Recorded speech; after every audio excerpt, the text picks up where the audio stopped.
자, 우리 이제 오늘 성경 마태복음 3장이죠. 이제 마태복음 3장 펴놓으시고 7구절 주보에 있는 대로 화면을 보시고 우리 같이 읽죠. 시작.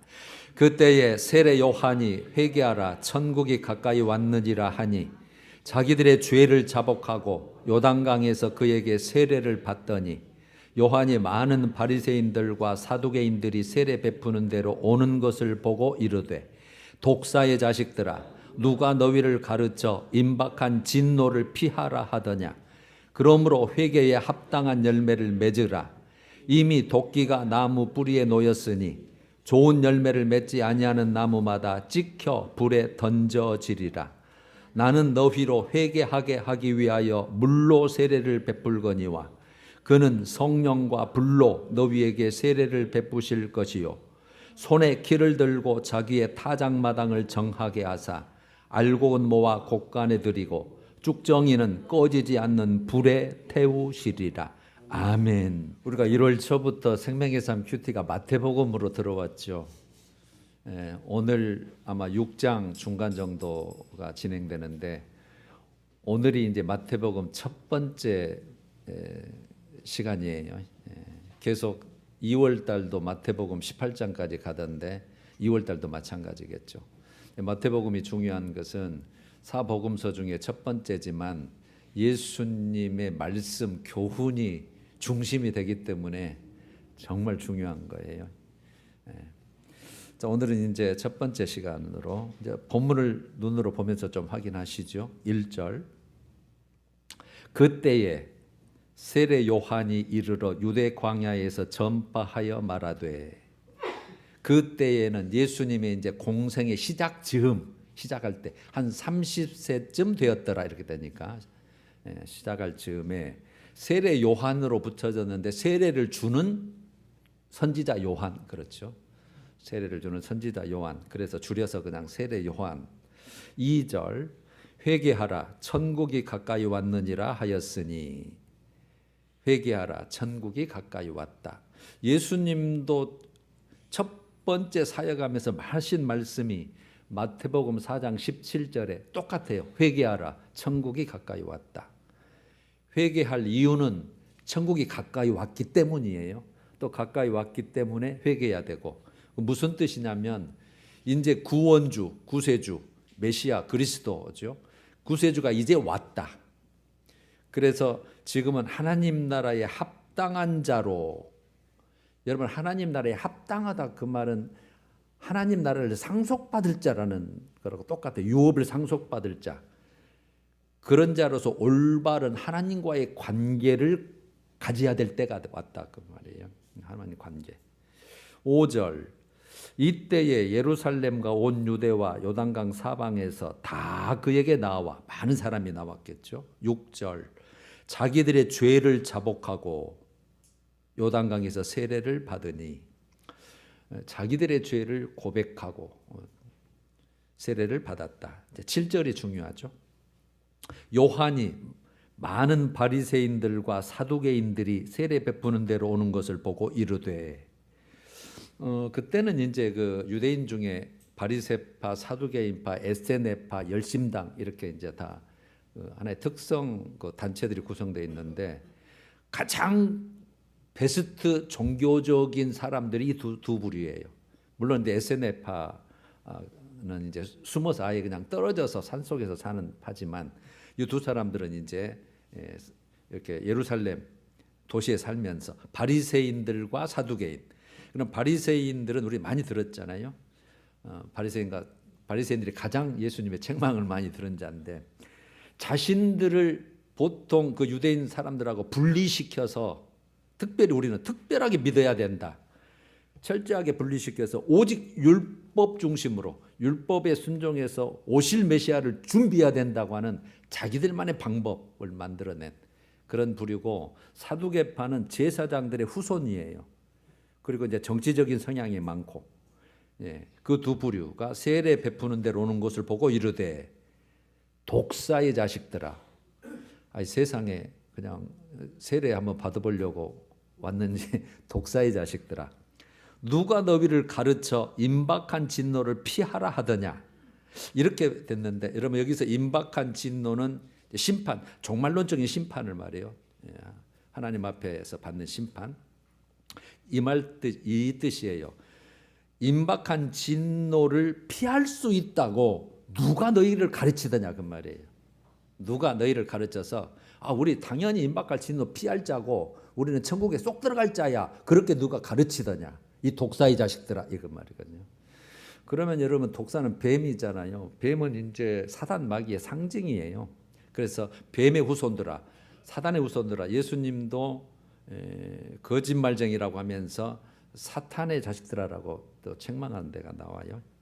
사도 이제 세례 요한도 독사의 자식들아. 그러면 여기서 요한의 인식을 우리가 엿볼 수가 있는 거죠. 요한은 세례 요한은 그들을 어떻게 보고 있는지 예수님하고 시야가 똑같아요. 이제 예수님 메시아 그리스도를 향해서 온유하고 겸손한 자, 하나님 앞에 그렇게 사는 자와 대조돼서 반대로 위선, 영적 교만, 그 다음에 외식, 연기한다 그 뜻이에요. 그다음에 형식적인, 의식적인 그런 종교성만 가진 자들. 그래서 여기에 온 이유도 진짜 세례를 받으려고 한 게 아니라 야 어디서 세례 준다네? 한번 가보자.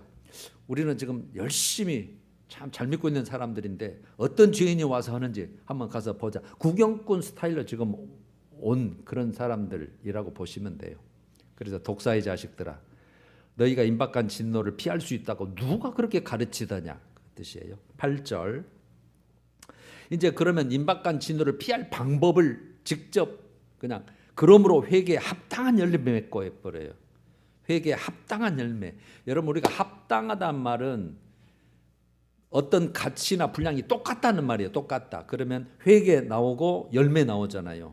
회개하고 열매가 똑같아야 된다. 합당해야 된다. 둘이 똑같은 가치와 분량이어야 된다는 뜻인데 진정한 회개를 하는 사람은 그 열매도 똑같은 것을 해야 온전한 회개고 그 삶으로 보여주는 것이다. 이렇게 되는 거예요. 그래서 회개에 합당한 열매를 맺고 9절 속으로 아브라함이 우리 조상이라고 생각하지 말아라.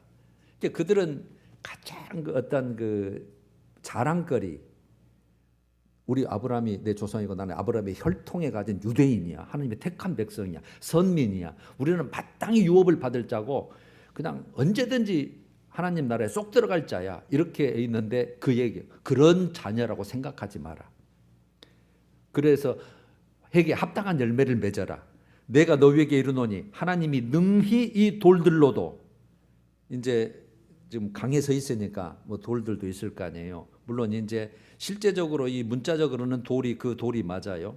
이 돌들로도 아브라함의 자손이 되게 하시리라. 그런데 이 돌은 이방인 상징이에요. 이방인들이 차라리 아브라함의 자손, 즉 하나님의 자손이 되게 하실 수 있는 하나님이시다.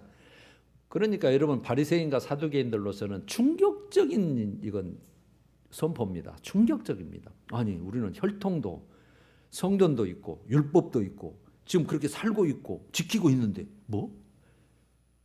우리보다 이런다고? 그리고 이방인들이 오히려 우리 자리를 대체한다고? 이해가 되지 않는 그들은 이런 그 선포예요.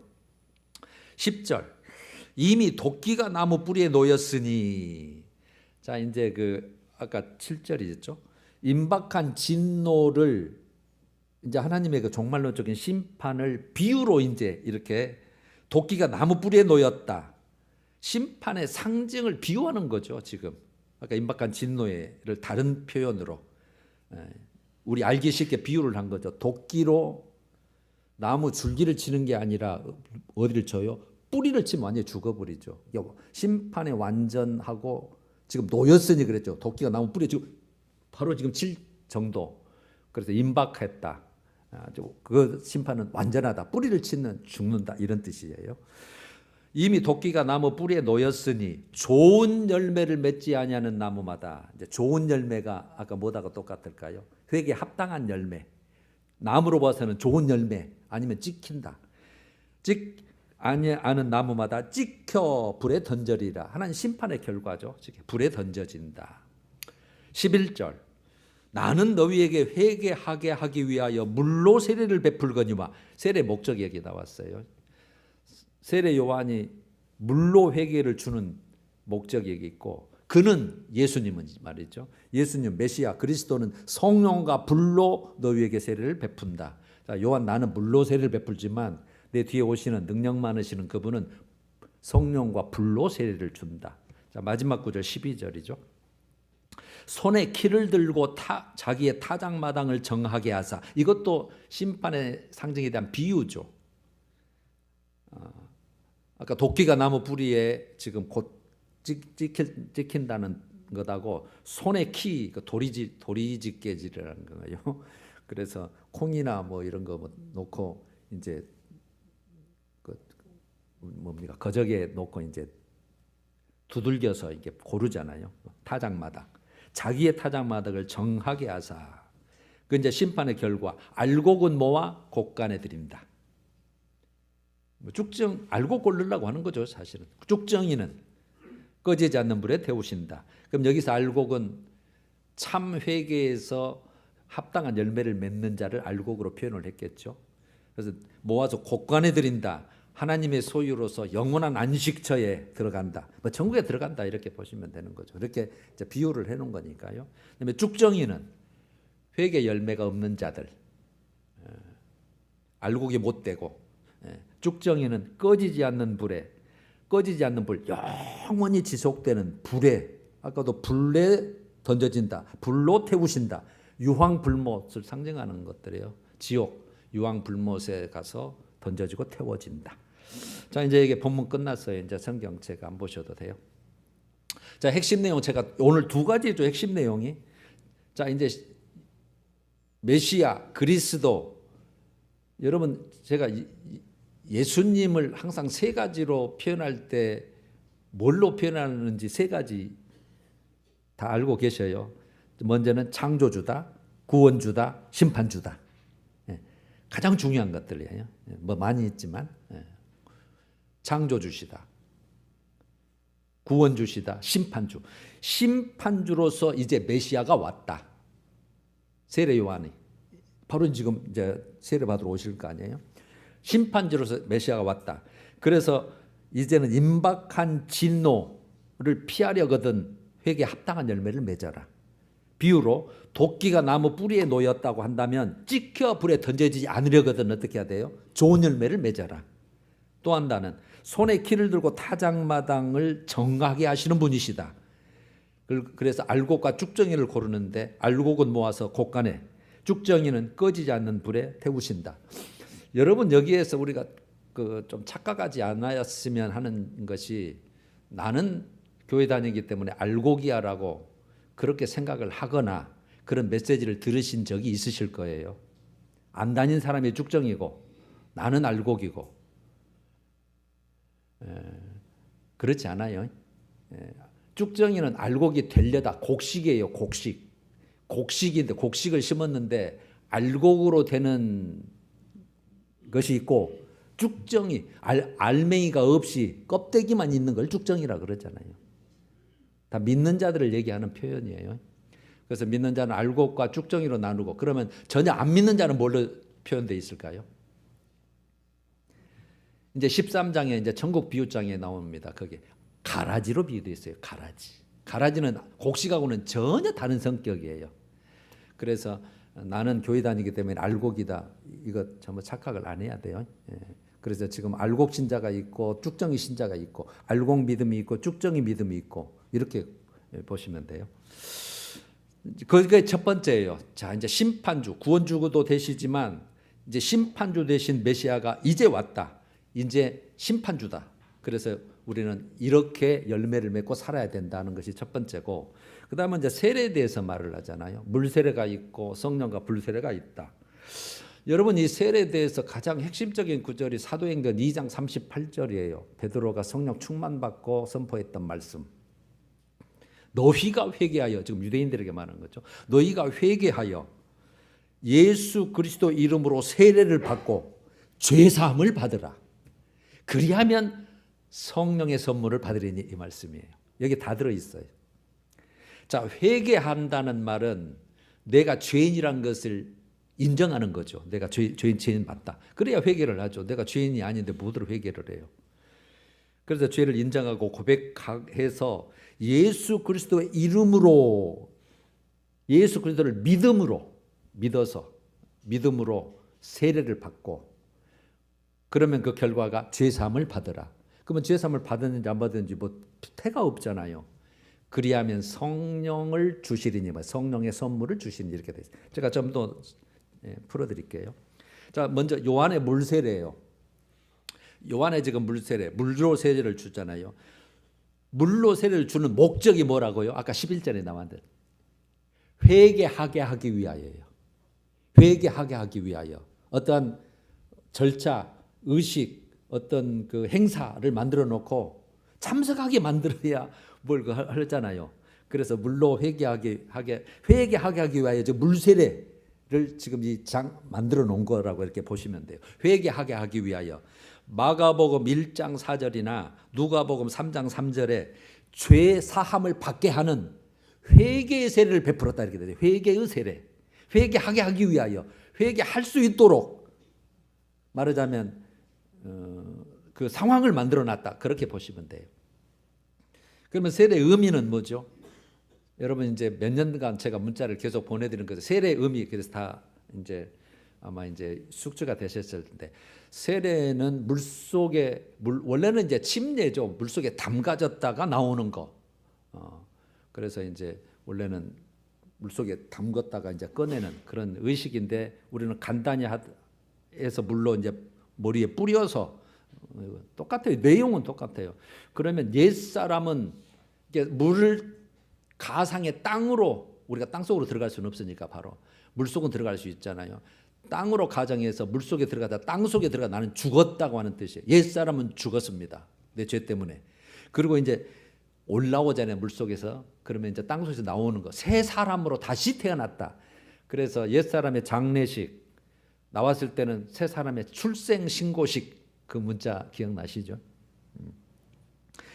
새 사람으로 다시 태어났다고. 그래서 그 의식을 행하는 것은 교회 공동체의 일원입니다. 그러니까 하나님의 자녀, 하나님의 속한 자의 일원이 됐다고 하는 의식이에요. 그게. 그걸로서 세례의 의미고. 그러면 누구에게 주는 거예요? 아까 제가 2장 38절에 다 나왔다겠죠. 예수 그리스도의 이름으로, 이렇게 됐죠. 예수 그리스도의 이름으로 세례를 받고, 그러면 예수 그리스도의 이름으로 그 안에 예수 그리스도의 십자가의 죽으심, 그 다음에 다시 3일 만에 다시 살아나심, 이 의미를 알고 믿는 자. 의미를 알고 믿어야 돼요. 왜 죽었대 그 사람이? 이러면 안 되는 거잖아요. 지난주에 우리가 그 하나님께로부터 난 자 요한1서 5장을 가지고 정말 중요하다고, 기초지만 꼭 여러분 다시 꼭 그거 한 번, 두 번이라 꼭 들어보셔야 됩니다. 그래서 제일 중요한 게 뭐라겠죠? 예수님은 그리스도시고, 또 하나는 뭐였죠? 하나님의 아들이라는 게 중요하다고 했어요. 왜 하나님의 아들이라는 것이 중요하냐? 그 안의 내용을 알아야 되죠. 왜 그분이 그렇게 해야 되냐? 그래서 예수는 하나님의 아들이신데 왜 하나님이 붙었고 사람같이 아들로 붙었냐는 거죠. 그분은 참 하나님, 참 인간, 100% 신성적으로는 하나님, 100% 인간적으로는 사람. 그런데 죄는 없게 하기 위해서 하나님이 사람이 되셨다, 이거예요. 이게 여러분 믿어져야 돼요. 그게 믿어져야 성령이 오는 거예요. 그렇게 돼 있어요. 그래서 예수 그리스도의 이름으로 세례를 받고, 그래서 그 의미를 알고 믿어서 신앙 고백한 자에게 주는 거예요. 신앙 고백. 신앙 고백은 많은 공동체 앞에 서는 거잖아요. 그래서 저 사람은 우리하고 이제 똑같은 하나님의 자녀 됐고 천국 갈 그 자격을 얻은 사람이고, 이제 이래서 자기 공동체에 드리는 거예요. 우리가 그 세례 의미가 그래서 교인된 말하자면 의식이에요. 그러면 우리가 알 것은 물세례는 우리가 이제 여기서 구원받았다 그러면 첫 번째 구원, 죄 용서 받았다, 그 뜻이에요. 죄 용서. 옛사람은 죽고 새 사람으로 다시 신분이 우리가 바뀌었다, 이런 뜻이에요. 구원의 조건도 아니고 구원의 증거도 아닙니다. 세례는, 물세례는. 그래서 회개하게 하기 위하여 이렇게 붙어 있는 거예요. 여러분 다 거의 세례 받으셨잖아요. 이것이 나 구원 이걸 받아야 꼭 구원받는다 이것도 아니고 나는 완전히 구원받아서 100점이야 그 증거도 아니란 말이에요. 그럼 뭐가 증거예요? 그래서 예수님의 성령과 불세례가 나오는 거예요. 마가복음 1장 8절에 예수는 성령으로 너희에게 세례를 주리라 이렇게 됐거든요. 성령으로. 그러면 성령과 불세례로 이렇게 번역됐는데 성령 세례, 불세례 똑같은 얘기예요. 아까 물세례였잖아요. 불로 이거 이제 표현한 거예요. 불로 싹 태워서 없애버린다. 물은 씻는 하나의 구약의 방식이죠. 물로 씻든지 불로 태우든지. 그래서 이제 예수님의 세례를 불세례라고 붙여놓은 거예요. 그냥 성령 세례 그렇게 보면 돼요. 그러면 여러분 여기서 성령과 불로 세례를 받는다고 표현했는데 정확한 가장 짧은 표현은 이거예요. 성령이라고 성령 세례, 성령이 임했다 그런 뜻이에요. 임재, 성령의 임재. 그럼 우리가 성령이 임재하면 하나님과 내가 연합된 거예요. 연합된 거. 예수와 연합, 예수의 죽으심과 부활과 연합, 하나님과의 나의 연합, 내가 하나님의 자녀, 하나님 내 아버지. 그래서 성령이 임했다, 하나님이 임했다, 성령 하나님이 임했다는 뜻이고 불은 아까 같이 정화, 정결, 불로 태워서 없앴다. 그러면 누구에게 성령이 오는 거예요? 여러분 제가 성전의 기능에 대해서 항상 두 가지 얘기했죠. 너무 이해가 다 되잖아요. 성전의 기능, 성전이라고 붙이려면 하나님의 임재가 있어야 되고 또 하나는요. 죄사함의 기능이 있어야 돼요. 죄사함이 이루어졌으니 예수를 영접했으니 이제 성령이 여기 딱 임해서 네가 성전이다 이렇게 되는 거예요. 그래서 진짜 성령이 임한 것이 성령 세례고 그 자가 구원받은 자예요. 할렐루야. 교회만 다닌다고 그냥 그게 중요한 거지만 그래서 예수 그리스도를 믿고 십자가의 그 의미와 부활의 의미 그걸 믿고 주로 영접한 자 주님으로 내 삶의 왕권으로 주님으로 주인으로 그게 거듭난 자예요. 거듭난 자 그에게 구원의 증거로예요. 구원의 증거 이제 죄사함의 증거로 성령이 임하는 거예요. 그걸 성령 세례라고 그러는 거예요. 그게 구원의 보증입니다. 보증자. 그래서 여러분 예수님이 이제 그 세례를 준다는 뜻이에요. 이거 여러분 이해가 안 되시더라도 이걸 여러 번 들어보시고 지난주에 얘기했듯이 아직 내가 하나님의 아들이라는 게 안 믿어진다. 많으실 거예요. 여기에도. 그렇다면 제가 뭐라 그랬죠? 성령을 사모하고 간구하고 의지해서 말씀은 읽고 묵상하고 성령은 사모하고 간구하고 의지하는 심령으로 하나님 내가 이 자리에 있는 것은 하나님의 택한 백성인데 내가 믿어지게 도와주십시오. 성령 하나님 그 하나님의 아들이라는 게 나를 위해서 죽으셨다는 게 나의 생명을 보증하기 위해서 첫 열매로 그 영원한 신령한 몸으로 부활하셨다는 것 나도 그렇게 부활할 수 있다는 것 내가 믿어지게 하옵소서. 이게 꼭 그렇게 해주시면 세월이 다 때가 다르겠지만 꼭 여러분들은 택한 백성으로 믿어질 줄로 믿습니다. 그게 믿어져야 우리가 하나님 앞에 가서 너는 나를 확실히 믿어줬어. 그 믿음을 인정받는다. 그렇게 생각하시면 돼요. 자, 오늘 이제 살펴볼 건 두 가지예요.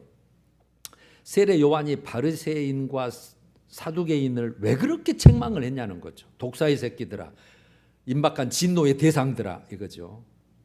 그다음에 두 번째, 회개에 합당한 열매, 좋은 열매 알고 이렇게 비유를 했잖아요. 자, 먼저 책망한 이유에 대해서요. 저는 이 책망한 이유를 저는 항상 이렇게 성경 말씀만 하고 싶으니까 이걸 성경으로 답을 할게요. 로마서예요.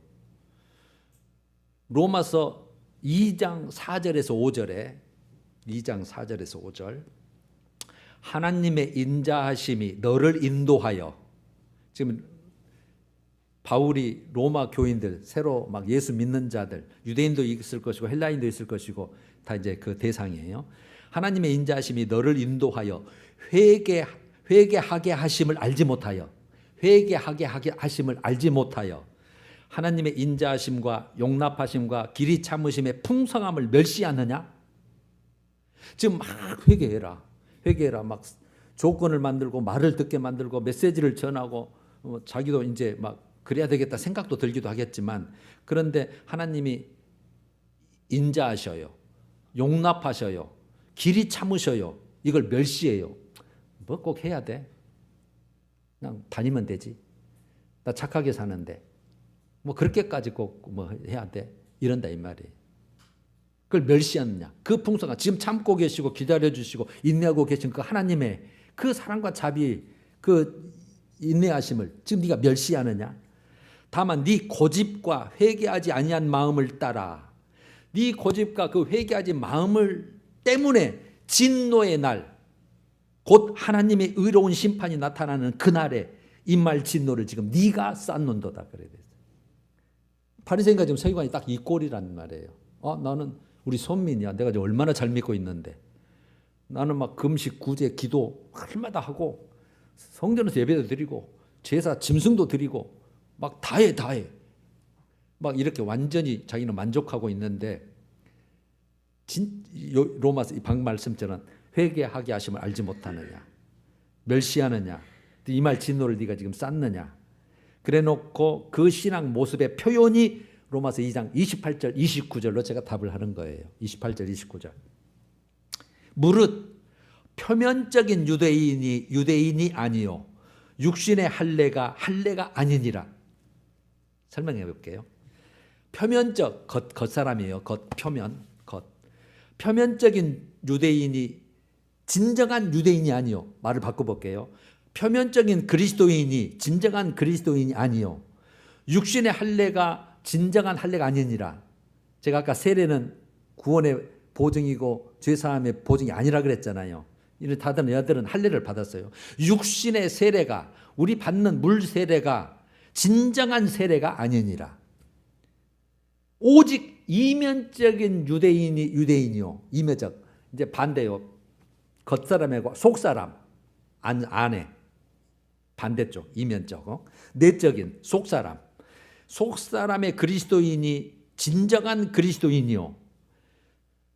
할례는 마음에 할지니 세례는 마음에 할지니 어디예요? 마음에. 그래서 성령이 임해야 된다는 말이에요.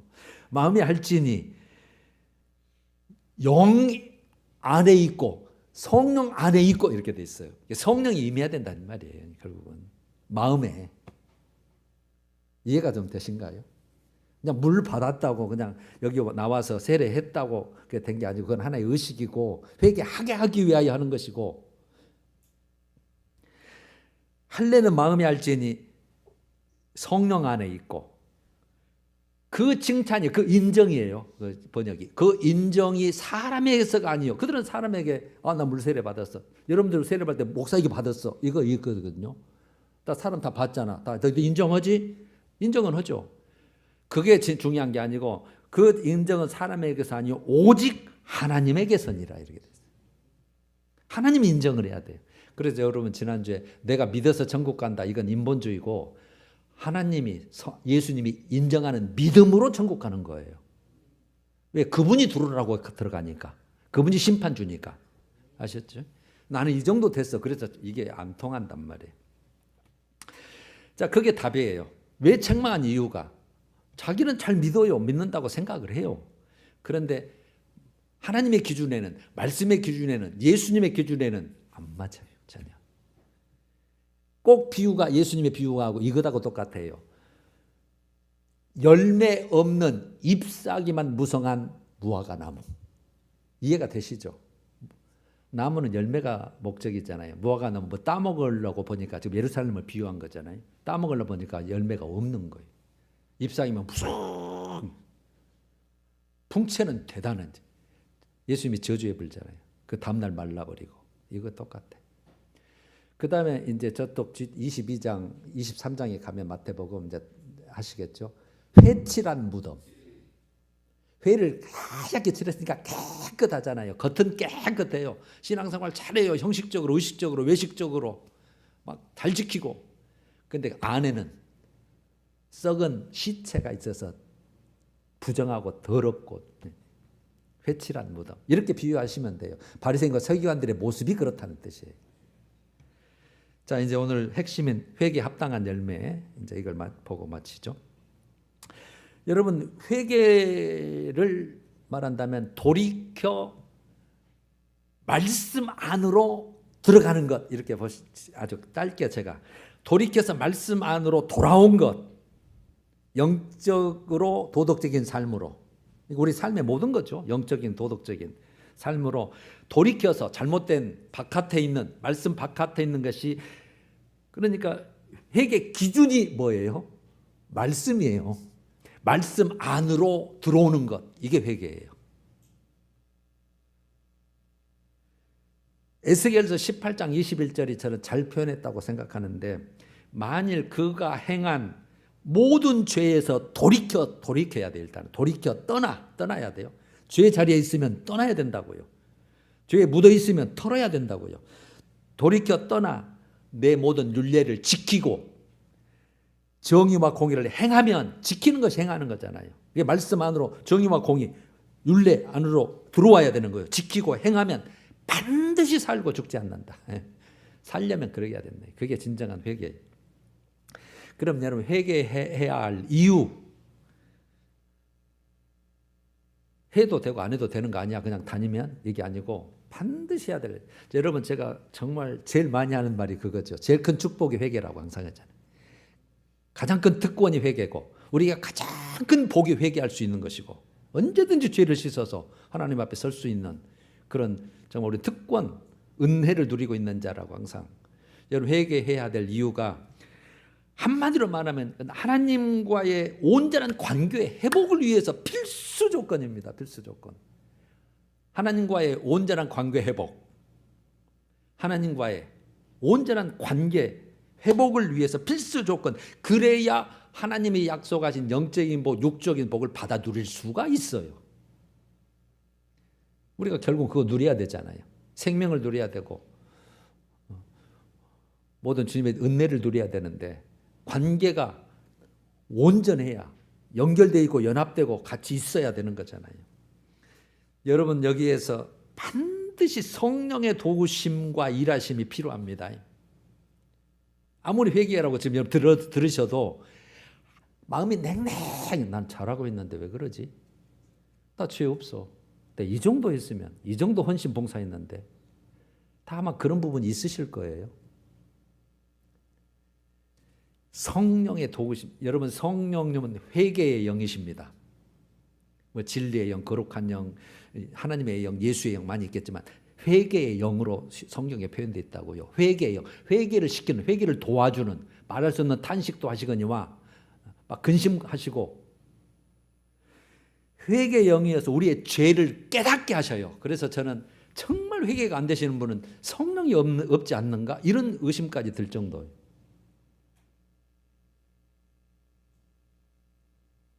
귀를 딱 사단 어둠의 권세가 딱 막아버린 거죠. 마음을 딱 단절을 시켜버린 거죠. 회개 영이시기 때문에 우리 죄를 깨닫게 해요. 그럼 거룩하시기 때문에. 여기에 거실라니까. 너 회개 안 하면 내가 같이 너 못 있는다. 빨리 회개. 그래야 살아. 이거죠. 이거 없어버리면 내가 기준이죠. 근데 거기에는 그러면 성령이 안 계시면 누가 들어와? 다음 주에 여러분, 예수님의 사탄의 시험 문제거든요. 그 사탄에 대해서 좀 나누면 되겠네. 정말 다 알아야 돼요. 영적인 걸. 그래야 우리가 승리할 수 있으니까. 그래서 회개 영이 죄를 깨닫게 만드셔서 에스겔서 36장 26절에 구약에서도 이미 약속을 해서 내가 내 새 영을 너에게 준다. 성령을 준다는 뜻이거든요. 새 영을, 내 영을 주어. 새 영을 주면 어떤 사건이 벌어지냐면 굳은 마음을 제거한다. 이 굳은 마음, 완악한 마음, 고집스러운 마음을 내가 제거하고 부드러운 마음을 줄 것이며, 그리고 내 말씀을 행할 능력, 힘을 내가 주겠다, 이렇게 돼 있어요. 그래서 성령밖에 없는 거예요. 그래서 제가 항상 말씀 성령 그런 거죠. 자, 이제 여러분, 참된 회개의 과정을 들으셨었는데요. 몇 주 전에. 회개 과정, 후회가 아니고, 후회로 끝나는 것이 아니고, 회개의 전인적인 단계가 3단계로 있다고 제가 말씀을 드렸는데, 첫 번째는 죄를 인식해야 되죠. 인정을 해야 되잖아요. 내가 죄인이란 걸, 죄가 있다고 하는 것을. 내가 저 사람을 시기하고 미워했어요. 맞네, 나 죄 있네. 인정을 해야, 그래야 죄를 고백을 하든지 뭐 용서를 빌든지, 이게 첫 번째 단계예요. 나 죄 없어. 그러면 끝이에요. 그냥 회개하고는 아무 관계가 없는 거죠. 죄를 먼저 인정하고 인식을 해야 돼요. 여러분, 우리가 건강을 회복하려면, 다 이제 우리가 몸이 약해지고 아픈 거 있었는데, 건강을 유지하고 회복하려면 내 몸 안에 있는 병을 무엇인지 알아야 되잖아요. 그래야 치료를 하든지 의사에게 맡기든지 약을 먹든지 하잖아요. 그런 것처럼 죄가 인식되고 인정돼야 되고, 그러면 그 죄가 인식되고 인정됐으면 죄에 대한 이제 지적으로 알았어요. 그다음에 감정이 있어야 되죠. 애통함이 있어야지. 애통. 그래서 애통한 자는 복이 있나니 이렇게 나가는 거예요. 오후에 이제 볼 건데, 애통한 자는 복. 애통함이 있고, 또 하나는 하나님 내게 이런 깨끗하게 씻을 회개의 기회를 주셔서 하나님 감사합니다. 지금까지 참아주시고 인내하시고 기다려주셔서 또 성령을 통해서 나를 깨닫게 해주셔서 감사합니다. 그래서 애통과 감사하는 마음이 같이 갔으면 좋겠다 그랬어요. 제가. 하나님도 너무 좋아하실 거 아니에요. 왜 네가 살려고 내가 이렇게 막 했는데 네가 그거 깨닫고 죄를 인정하고 네가 막 애통해 하는구나. 그리고 나를 내가 은혜라는 걸 네가 안 해? 그러니까 너무 좋으신 거잖아요. 그 다음에 세 번째, 이제 삶의 변화가 반드시 있어야 돼요. 오늘 회개에 합당한 열매 그랬잖아요. 삶의 변화, 열매가 있어야 돼요. 죄에서 단절해야 되고, 그 다음에 내 말도 변해야 되고, 말이 막 싸나우면 이제 부드럽게 해야 되고, 우리 행함도 거칠었으면 조금 이제 온유해야 되고, 생각하는 것도 큰 엉뚱한 막 그런 그런 거 생각했다면 이제 오직 정말 주님 안에 것만 생각하고, 습관도 삶의 방향도 바뀌어야 되잖아요. 이게 열매니까. 회개에 합당. 그래서 회개를 진짜 회개했냐? 열매 합당. 가치가 분량이 똑같아야 된다는 거예요. 진짜 회개는 뭔가 눈에 보이는 게 있어줘야 된다. 변화된 것이 있어야 된다 이거지. 자, 그러면 죄를 인식하고 외통하는 마음으로 하나님께 감사하면서 그 다음에 이제 고쳤어요. 성령 도우심을 받아서 나는 노력하고 애써서. 그러면 이게 해결됐다고 한다면 하나님의 관계가 이제 좋아진 거잖아요. 그러면 반드시 그런 과정을 거치게 되면 영적인 기쁨이 있어요. 여러분 이번 다 느껴보셨을 건데요. 진짜 영적인 기쁨이 있어요. 그리고 하나님께 대한 감사가 나와요. 하나님 다시 나를 살려주셨고 막 기쁨이 있고, 그 다음에 뭐가 있을까요? 평안이 있어요. 평안. 주님이 주신 평안을 내가 너에게 준다. 세상이 주는 거 평안 말고 천국에 들어오는 거 평안, 내가 지키는 평안, 나와 함께 한다는 평안, 네가 자녀라는 평안, 내가 그거 준다. 여러분 정말 그래서 회개가 가장 큰 복이고 특권입니다. 할렐루야. 적용을 해봐요. 두 가지였죠 오늘. 자, 나는 사람에게만 인정받는 겉사람 그리스도인이냐, 명목상 그리스도인, 썬데이 크리스찬. 사람에게는 인정을 받아요. 너 교회 다니잖아. 알아. 그걸로 끝나는 거냐? 아니면 하나님께도 인정받는 속사람까지 거듭난, 속이 변화된 가치관과 목적과 방향과 모든 것이 하늘나라 영 전부 다 바뀌어 있는 그런 진짜 백이, 이면적인 그리스도인, 그런 믿음이냐? 여러분 점검해서 여러분 어떤 쪽입니까? 어떤 쪽? 진짜 거듭난, 하나님을 만난, 예수를 만난, 진짜 여러분 하나님 만나고 예수님 만나고 살아계신 그분을 만나면 진짜 복되고 우리에게 모든 걸 주시는 만나면 변화되죠. 사랑하는 사람만 만나도 다 변화되는데 하나님을 만나는데 변화가 안 된다는 것은 아직도 내가 겉에는 변화가 되고 겉에는 신분은 바뀐 것 같은데 내가 되겠네. 여러분 꼭 거기까지 꼭 우리가 성숙돼야 돼요. 꼭 그렇게 되기를 원해요. 여러분들 다 되실 분들이고 되실 수 있습니다. 자, 오늘 중요한 거죠. 이제 여러분들의 삶 중에서 회개에 합당한 열매라고 그랬는데 그 합당한 열매의 삶이 진짜 지금 이루어지고 있는가요? 뭔가 많아요. 저도 많습니다. 하나씩이라도 뭔가 이루어지고 있는다. 그게 뭔가는 거죠. 그래서 그 뭔가 하나를 바뀌면 아까 같이 뭡니까? 기쁨이, 영적 기쁨이에요. 영적 기쁨이 있고 하나님과 하나가 됐다고 하는, 하나님을 막 이뻐하는 그런 막 감정, 그 다음에 평안이 있는 거, 그거 하나씩 누리는 게 있는가라는 거죠. 그거 있기를 소원합니다. 제가 성경에서 예를 들어보면 두 가지 예를 들어보면 누가복음 15장에 탕자가 나오잖아요. 둘째 아들이 아버지 재산 들고 싹 나갔잖아요. 돌아오잖아요. 그래서 다시 완전히 회복되는 사건. 깨닫고 그랬죠. 밖에 나가서 아이고 이거 나 혼자 살아보려고 했더니 돈 벌어 살아보려고 했더니 이거 안 되네. 다 망했네. 깨닫고 그 다음에 돌이켜라. 성경 그대로 그렇게 표현되어 있는 거예요. 깨닫고 돌이켜. 그 다음에 내가 하늘과 아버지께 죄를 지었사오니 인정하잖아요. 그래서 아버지 돌아가는 나를 품꾼의 하나로 아들로가 아니에요. 그만큼 낮아지고 깨지고 부서진 거죠. 품꾼에 그랬더니 돌아왔더니 아버지 대우가 어때요? 그냥 와 이렇게까지 되고 완전히 내가 이런 존재였나 이런 거예요. 여러분 우리도 하나님께 돌아가면 다 그런 존재가 되는 거예요. 그래서 아까 기쁨이 있는 거예요. 영적 기쁨이 평안이 있고. 그다음에 이제 누가복음 19장에 보면 세리장 죄인 삭개오가 나와요. 삭개오 아주 그냥 그때는 그 왕따 당하는 이 세리장 예수 만나서 완전히 근본적으로 마음이 변화돼 버리잖아요. 예수님이 네 집에 들어간다 그랬더니 들어오는 것만으로도 내 소유 절반을 팔아서 누구에게 줘요? 가난한 자에게 주겠습니다. 내가 누가 속에서 빼앗은 거 있으면 내가 이제 율법에 그렇게 4배로 내가 갚겠습니다. 진짜 실천했다는 것은 안 나와요. 사실은 실천했다면 할렐루야죠. 그래서 예수님이 이렇게 말씀하시죠. 오늘 구원이 이 집에 이르렀으니 아브라함의 자손임이로다. 인자가 온 것은 잃어버린 자를 찾아. 잃어버렸다 그 말이에요. 잃어버린 자예요. 자기는 나는 유대인이고 나는 사두개인이고 바리새인이라고 하지만 하나님의 기준은 너 잃어버린 자야. 내가 그를 찾아서 왔다. 마무리합니다. 여러분 회개는 기회입니다. 이 기회가 가끔 있나요? 항상 열려 있나요? 항상 열려 있어요. 그래서 특권이고 은혜고 우리가 정말 복입니다. 그래서 우리가 진정으로 회개하면 제가 항상 붙인 게 회개하면 산다. 회개하면 회복된다. 따라서 해봅시다. 회개하면 산다. 회개하면 회복된다. 맞아요. 이건요. 왜 해야 되냐면 이건 영원한 내 생명. 내 영원한 생명과 복에 직결되는 중대한 문제입니다. 회개 안 하면 안 됩니다. 직결되는 문제입니다. 그런데 항상 열려 있잖아요. 이것은 빠를수록 좋고 맞죠? 빠를수록 좋고 많이 찾아서 빨리 돌이킬수록 좋은 거잖아요. 여러분 그래서 항상 열려있는 하나님의 그 긍휼의 문 정말 은혜의 문으로 항상 들어가셔서 항상 이왕 우리가 부름받았으니 항상 하나님의 연합되는 그래서 하나님이 주시는 모든 복으로 정말 사는 여러분들 되시기를 간절히 소원합니다.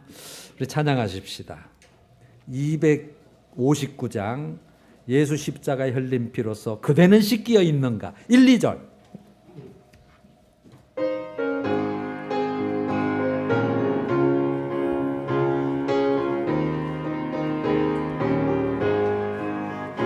예수 십자가에 흘린 피로써 그대는 씻기어 더러운 죄 희게 하는 능력을 그대는 참 의지하는가 예수의 보혈로 그대는 씻기어 있는가 마음속에 여러 가지 죄악이 깨끗이 씻기어 있는가